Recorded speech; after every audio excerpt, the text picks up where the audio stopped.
Hi friends, Assalamu alaikum. Welcome to Sumaiya's kitchen. ரெண்டு வகையான சட்னி செய்ய போகிறோம். தோசை இட்லிக்கு தொட்டு சாப்பிட்றது. ஹோட்டல் ஸ்டைலில் தேங்காய் சட்னி எப்படி செய்கிறதுன்னு பார்க்கலாம்.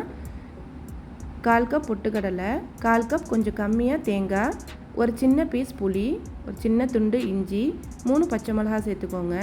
கொஞ்சமாக மல்லித்தழை சேர்த்துக்கணும்.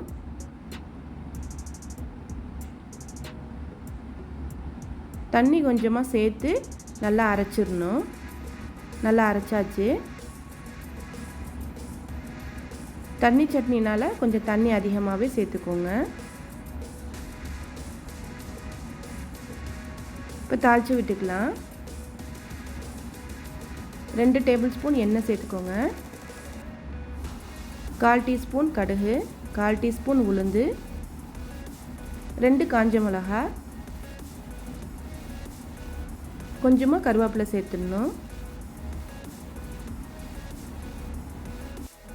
சட்னியில் உப்பு தேவையான அளவு சேர்த்துக்கோங்க. தாளித்து விட்டதை சேர்த்துக்கணும். அவ்வளோதான். ஹோட்டல் ஸ்டைலில் தேங்காய் சட்னி ரெடி ஆயிடுச்சு. கண்டிப்பாக ட்ரை பண்ணி பாருங்கள்.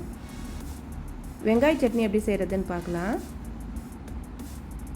பேனில் 1.5 டேபிள் ஸ்பூன் எண்ணெய் சேர்த்துக்கோங்க. 4 காஞ்ச மிளகாய் சேர்த்துக்கணும்.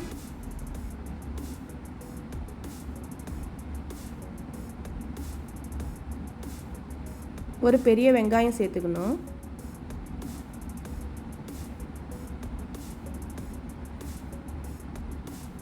கொஞ்சமாக உப்பு சேர்த்துக்கோங்க. சேர்த்து நல்லா வதக்கி விட்டுறணும். இன்க்ரீடியன்ட்ஸ் எல்லாமே டிஸ்கிரிப்ஷனில் கொடுக்குறேன், செக் பண்ணிக்கோங்க. நல்லா ஆற வச்சு மிக்ஸி ஜாரில் சேர்த்து நல்லா அரைச்சிடணும். வெங்காய சட்னி ரொம்ப ஈஸியாக செஞ்சிடலாம். கண்டிப்பாக ட்ரை பண்ணி பாருங்கள். இந்த சட்னியை கொஞ்சம் தாளித்து விட்டுக்கலாம். 1 டேபிள் ஸ்பூன் எண்ணெய் சேர்த்துக்கோங்க. 1/4 டீஸ்பூன் உளுந்து, 1/4 டீஸ்பூன் கடுகு, கொஞ்சமாக கருவேப்பிலை சேர்த்துக்கோங்க.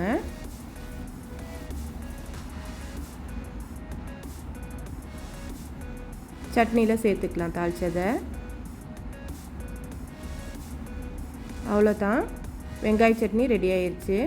கண்டிப்பாக இந்த 2 சட்னியுமே ட்ரை பண்ணி பாருங்கள். இந்த வீடியோ பிடிச்சிருந்தா சுமையாஸ் கிச்சனை சப்ஸ்கிரைப் பண்ணிக்கோங்க, ஷேர் பண்ணிக்கோங்க, கமெண்ட் பண்ணிக்கோங்க. சுமையாஸ் கிச்சனுக்கு சப்போர்ட் பண்ணுங்கள். தேங்க்ஸ் ஃபார் வாட்சிங்.